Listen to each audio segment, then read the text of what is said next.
Good afternoon, my name is Nate Roston and I'm going to show you today how to replace a relay in a PLC. So if you ever have a situation when you're running your PLC and you have a function that doesn't operate properly when you push the button, let's say you're running forward and you let go of the button and it continues to go a little bit, or you're running automatically and you have a problem where you'll get run on when you should, the machine should be stopping.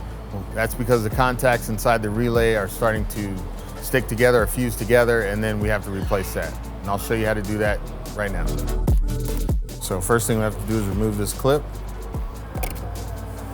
That goes there.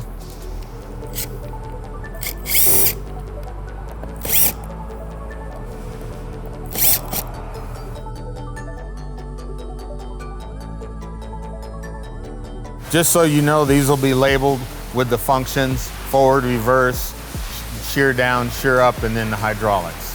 And this one has lost the all the indicators or the labels that are normally stuck on the relay bracket holder. The challenge with removing the relays is these labels are all connected together. So the easiest way to separate them is get a knife. You just want to cut down through there just like that, and then that'll allow you to individually take the relays out.